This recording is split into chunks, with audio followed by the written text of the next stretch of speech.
Hey guys, how's it going? If you don't know me, my name is Dustin. You can call me Dusty. I don't normally introduce myself, but I don't know if people are going to be watching this who don't normally watch my channel.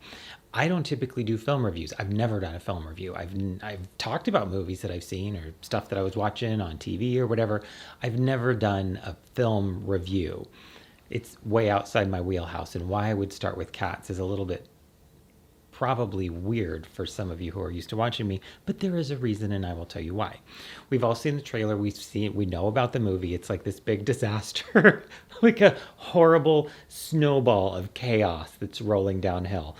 It's a little weird looking. When I heard that they were going to make it, I was like, oh, what? What I've seen are a lot of people saying, well, I'm not a big fan of the stage production, or I've never seen the stage production, or I saw the stage production once and I didn't get it. This is what I thought of the movie. I haven't seen reviews from people who are fans of the stage production, that's me, who are also a type of personality where they're okay if a book and a movie are totally different things. I'm not the type of person who's like, oh, I read the book and the book was way better. And I thought I would share my thoughts on the movie because I did go and see it yesterday.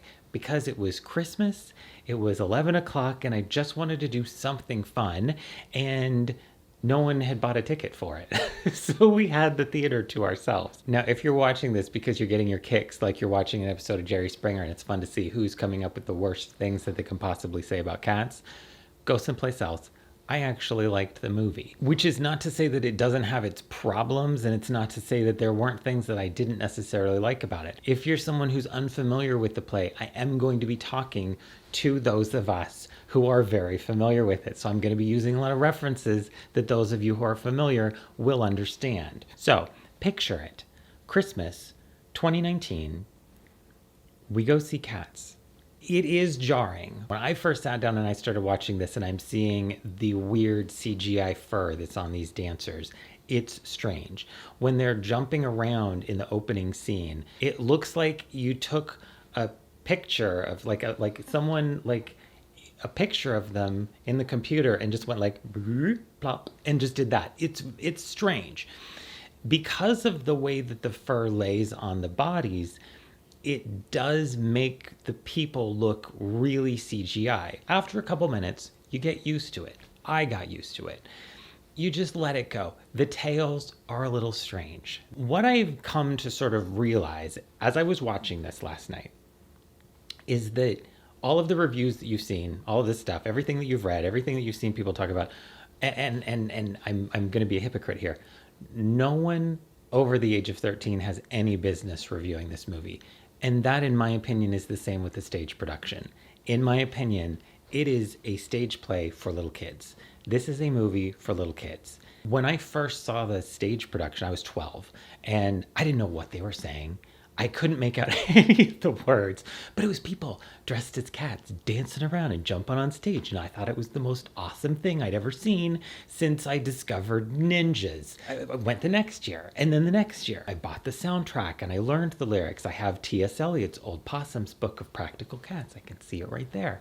And I got just really involved in it. I dressed as a cat from Cats for Halloween. I think the last time I did it, I was 16.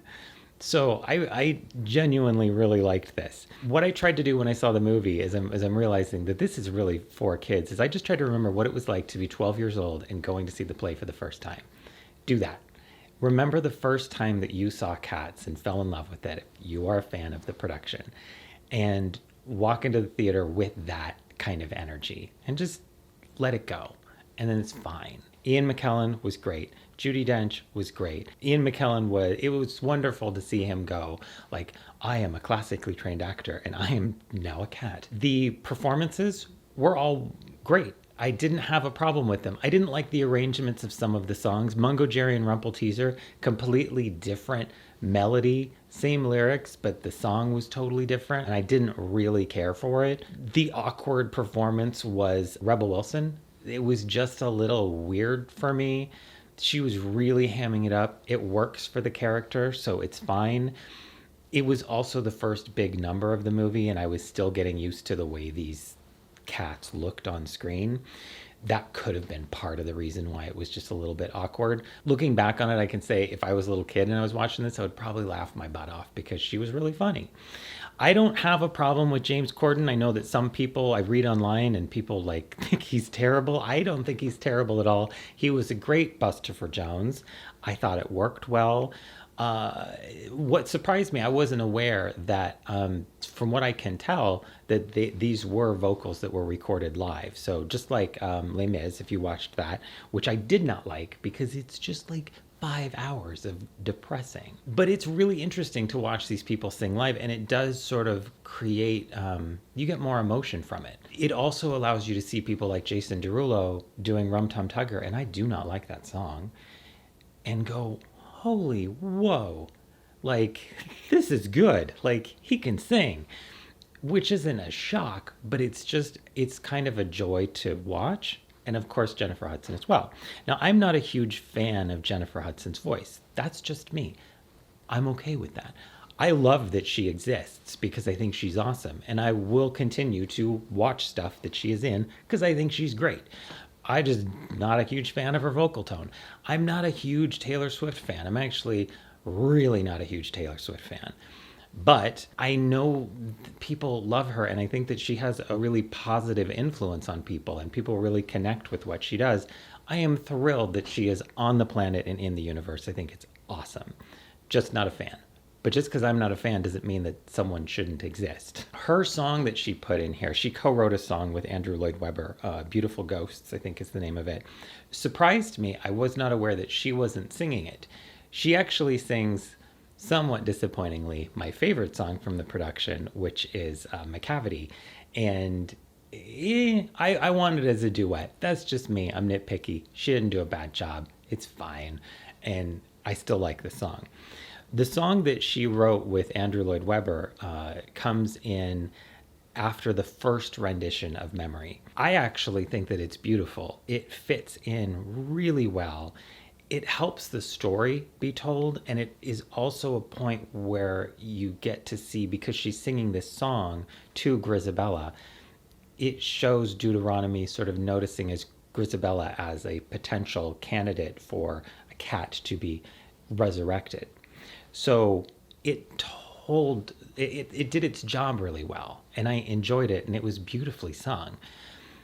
The cat who sings it, Victoria, who's the little white kitten, they did a wonderful job introducing her, because in the stage production, she's just sort of mostly a dancer. She's there, she's very popular, everybody loves her because she's really cute and pretty, but she doesn't do a lot of singing, and her job is mostly just to dance around.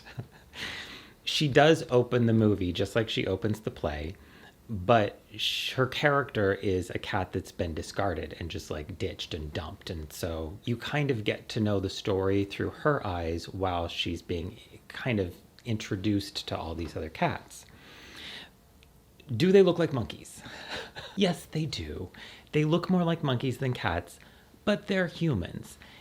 We don't look like cats. We look more like monkeys. So if you put a tail on a human, it's just going to look like a monkey. If you add fur, it's going to look even more like a monkey.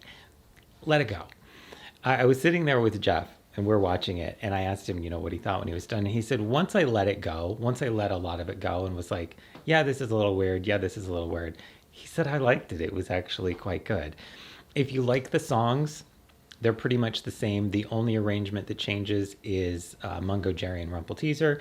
They did make a odd choice to change one thing, which was in the naming of cats. They don't give the example of the second name. They give the example of the first name, because a cat has 3 different names. But they don't give examples of the second name, and they jump right to the third. So Jeff, he was very confused, and I had to kind of explain, okay, there's the name that everybody uses, like the family uses daily, that's a normal name, and then there's like the name that only belongs to that one cat, and then there's their third name, which only the cat knows. But they kind of glossed over it and was like, and now we're on to the third example. And it was just weird. It didn't quite work. That was a little like, that's a really weird choice because it's just an extra 20 seconds to list a couple names and explain what you're saying. The other thing that was strange was, and everybody's talked about this, I've heard a lot of people talk about this, yes, the proportions. This is, as an adult reviewing the movie, this is the most disappointing part of it, because I would think that this would be one of the most exciting parts about making the film. And the stage production suffers from this too. Proportions are off at times, a lot. When a deck of cards is like this big, but then like dice are like this big, that doesn't make sense. There's a lot of that going on. It's just math. You just figure out the scale of your characters and then how big other things are in relation to your characters. And then you create a bunch of props. How big is a button next to how big you've decided your cats are? And then I would think that it would be fun because you could then create all these fun props, and like you could have, I mean, there's jewelry and there's lipstick and I want to know how big a sequin is. I wanted to see a big sequin. That was a little weird that they didn't quite nail that, because that's just like a technical thing that should have been figured out from the beginning. It's just disappointing because it's a missed opportunity. And to me, it would have been one of the most fun parts of making the film in the first place. All in all, though, you shouldn't review it if you're not a little kid, because it's a little kid's movie.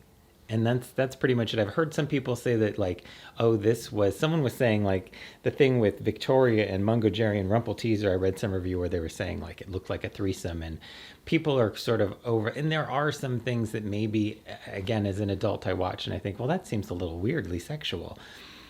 If I didn't have context, I wouldn't think that. And a little kid should not have that context. So I think that they would just see it as goofy, kind of cheeky fun.